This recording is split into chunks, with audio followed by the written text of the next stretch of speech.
What's up guys, this is Jeff and today I want to show you how to assemble this bike. If you haven't already watched the bike review, you can find it through the card at the top of this video or the link provided in the description section below. I hope this video will help you during the assembly process.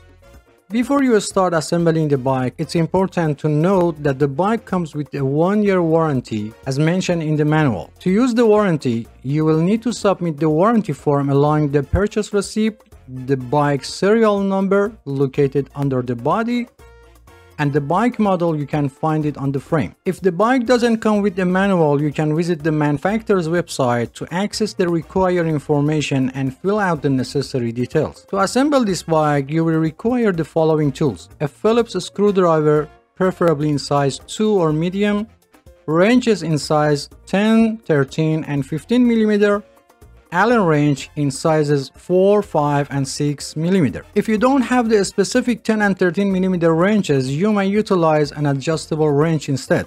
However, it's required to have a 15 mm open-end wrench available. I generally recommended utilizing a 3-way Allen wrench with sizes 4, 5, and 6 mm. These sizes are more commonly employed and can endure significant pressure during assembly. If you need to purchase these tools, I've included a link in the description section below where you can find them at the lowest available price. These bikes are manufactured in China and their measurement system is based on the metric system. However, you can also use inch wrenches if needed. The wrenches may feel slightly loose in some instances, but they are still capable of tightening the screws and nuts.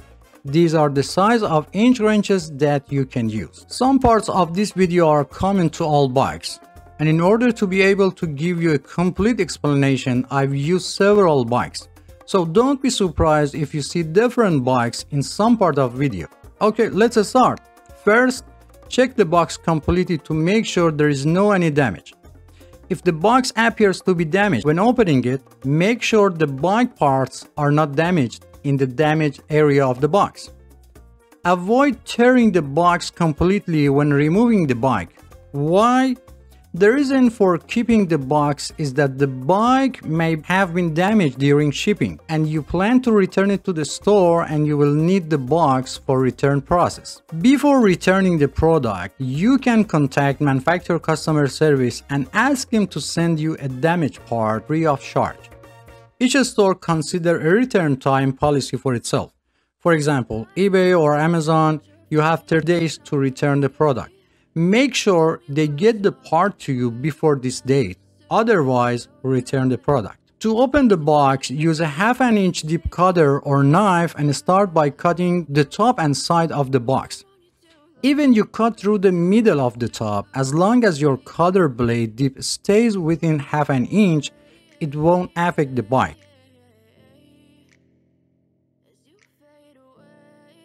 After opening the box, visually inspect the internal components including the wheels, front fork, rear derailleur, and handlebar to make sure they are free of any damage.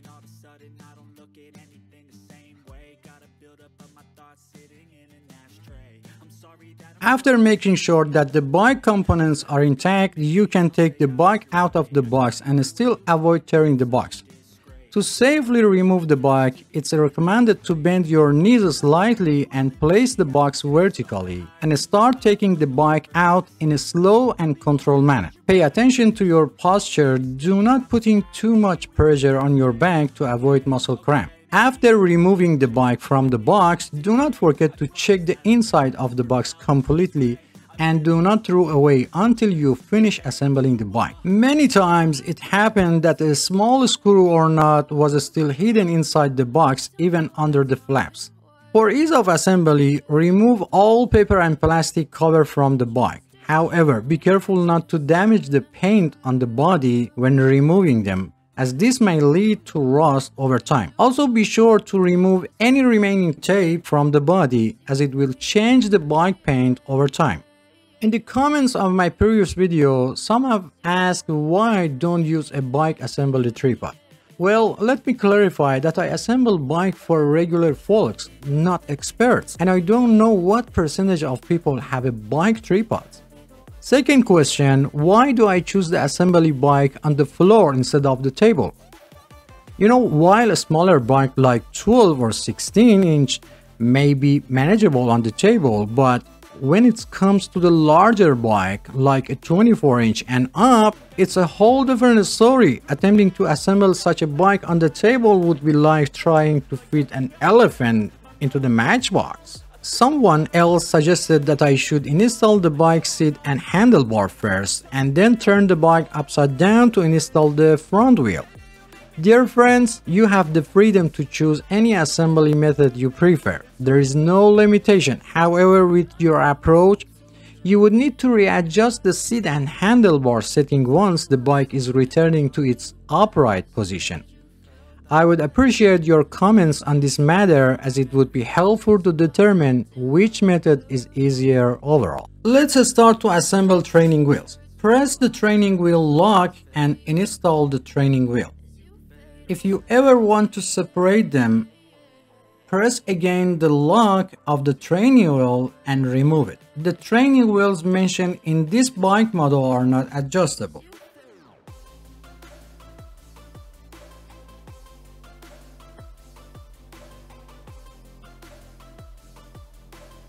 Open the pedals outward until they are locked in place. If you ever need to return the pedal to original state, the process may vary depending on the specific pedal model. Here are a few common methods. Push the pedal down and rotate it.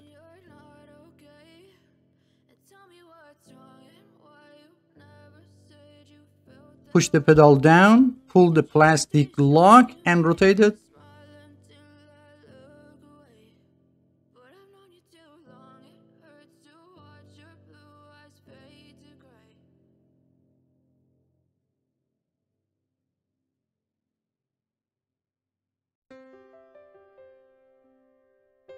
Pull the lever inside the pedal and turn the pedal. Also, a 15mm wrench is usually used to completely remove the pedals. To determine the correct direction, turn the fork so that the brake system is facing forward. If present, remove the plastic piece from end of the fork.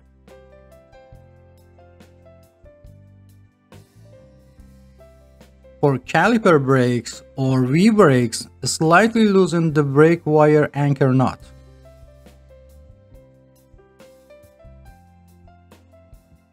Remove the head nut and wheel retainer from both sides of the axle. If the rim is warped or bent, I made a video on how to fix it and I've put the link in the description section below. Check the tire and if available, find a direction of rotation of the tire.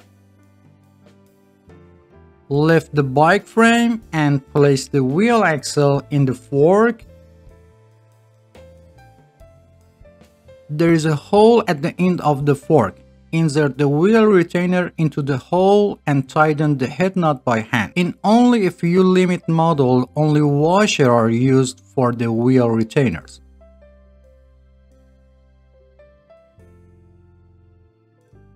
Repeat the same process on the other side. If the fork was bent and you couldn't put the tire in the fork, I made a video and I've put the link in the description section below how to fix it. Now align the wheel in the center of the fork and slightly tighten the head nut on the one side. Tighten the nut slightly on the other side and finally tighten the head nut on each side completely. And don't forget to check the alignment of the wheel during the process. If the reflector is loose, align it horizontally and tighten it with the Phillips screwdriver. However, be careful not to over-tighten the screw because it may cause the reflector to break. Remove the plastic cover from the end of the steam rope. If it's difficult to remove, unscrew the steam bolt and remove the plastic. Place your finger on the steam bolt and insert it into the head tube. If it doesn't fit, loosen the steam bolt a little and try it again. In rare cases, the hole may not align properly and prevent the rod from going in place. If this happens, use an iron file to slightly open the head tube. The height of the handle is adjusted. You can increase the height by half the length of the steam rod. Look for a specific mark or color on the bar to indicate the maximum height. For safety, the mark on the rod must be inside the tube. Align the tire with the handlebar and tighten the screw on the stem to secure the handlebar in place.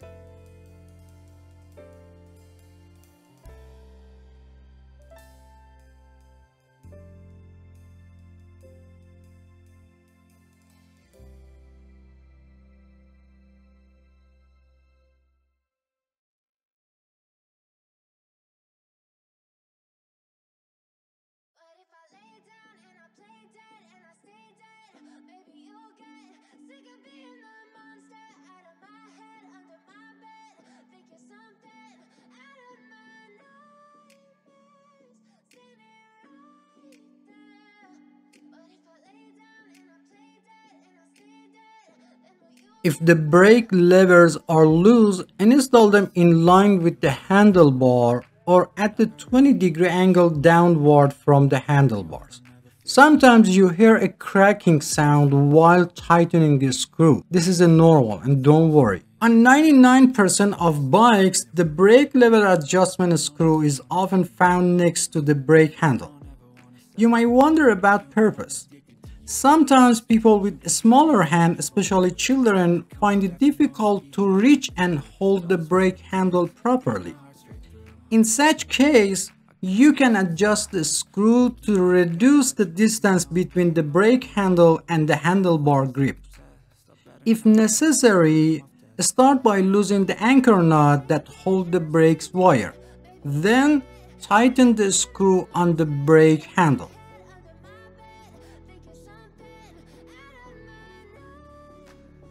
As you do this, you will notice that the brake handle moves closer to the handlebar grip and reducing the distance between them. It's important to note that this adjustment doesn't affect the overall performance of the brake system, and you can always revert it back to its original state if desired. Close the adjusting barrel until the end. Check that the brake pads are only in contact with the rim when braking. Press the brake arm and observe the position of the pads and adjust them if necessary.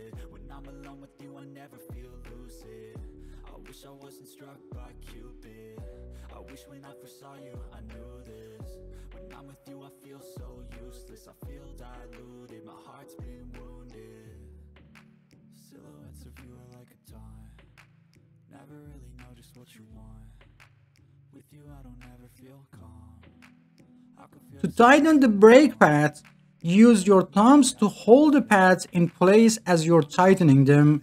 This prevents the pad from rotating during tightening.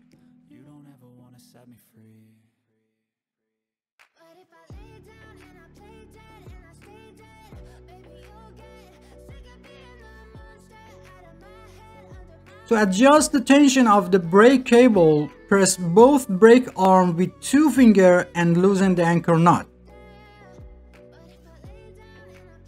Pull the brake cable and then tighten the brake anchor nut.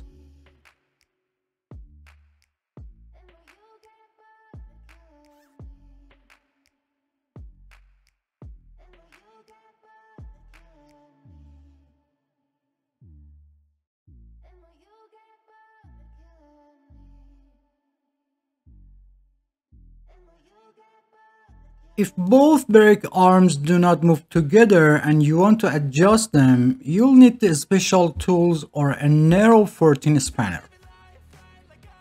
Put the special wrench inside the 2 spring rings behind the brake arms and turn it a little in the direction that the arm doesn't move so that both arms move together, or use narrow 14mm spanner. Do this several times until both arms move together. If after adjusting the arms return to original position, slightly tighten the knot behind the front brake system. Even if only one arm moves, the braking system will still working properly. Test the brake by moving the front wheel and pressing the brake lever to make sure it's properly adjusted. If the seat reflector is loose, use a Phillips screwdriver to tighten the reflector screw until it cannot move. Make sure the reflector is level and positioned correctly, and be sure not to over tighten the screw as it might break the reflector. I recommended installing the reflector close to the seat lock after adjusting the seat height. Note that I'm mounting the reflector close to the seat for minimal height. Open the quick release seat post lever and place the seat post in the desired position. While holding the quick release seat post nut with one hand, turn the quick release seat post lever a few times with the other hand until it feels tight. Close the quick release seat post lever regardless of height and direction of the seat and test the movement of the seat. If the seat still moves, open the quick release seat post lever. While holding the quick nut, rotate the lever one full turn and test again. Repeat this step until the seat stops moving. After the seat is secure, open the quick release seat post lever and adjust the height and direction of the seat and close the quick release seat post lever.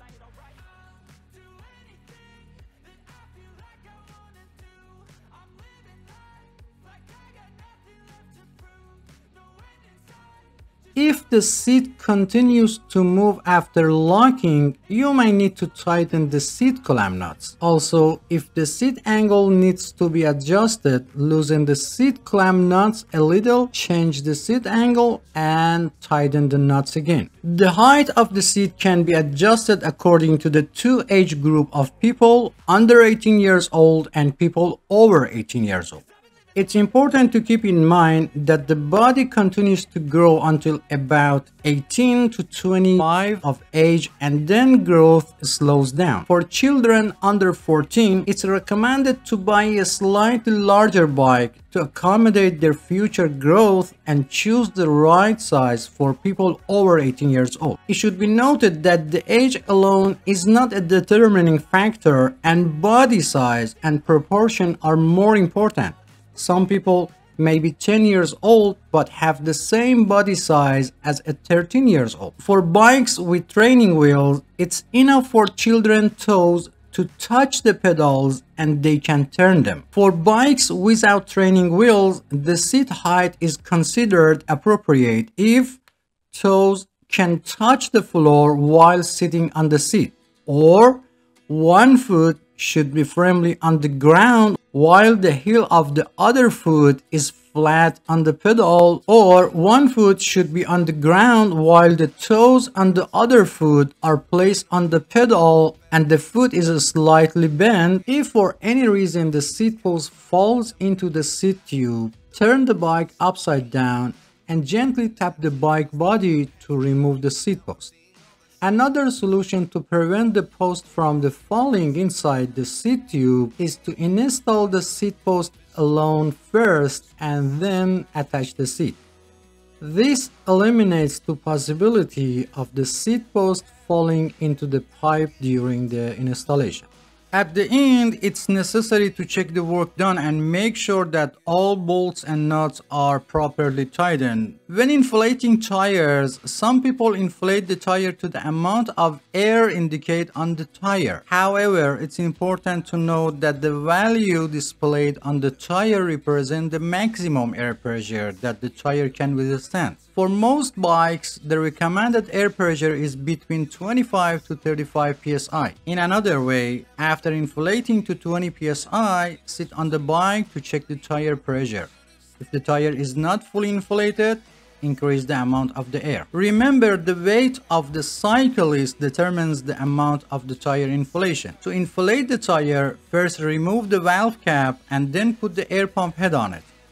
Sometimes this is difficult because by pressing the tube valve, the valve goes inside. If the tire is slightly inflated, first deflate it completely. Press your thumb on the back of the valve and place the air pump head on it. Inflate the tire halfway and make sure the tire is still on the rim. If part of tire pops out, release some air pressure, put the pops out area back inside the rim and reinflate it again.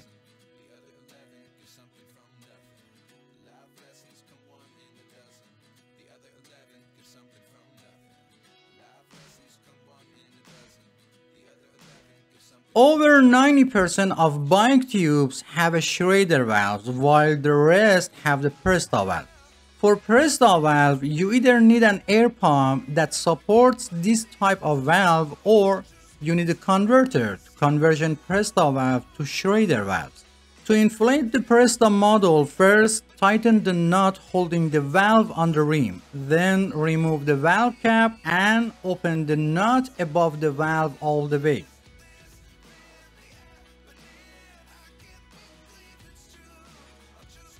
Install the converter on it and inflate it like Schrader valve.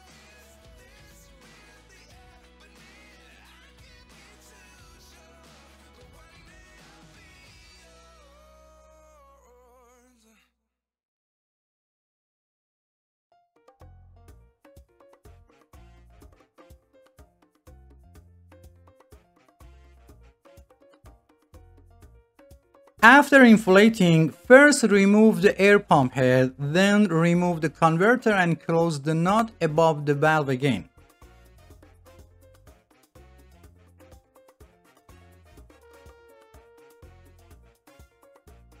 And finally, put the cap on the valve. If the nut holding the valve on the rim is loose, tighten it again. And finally, it's very important to teach children how to use brakes before riding a bike.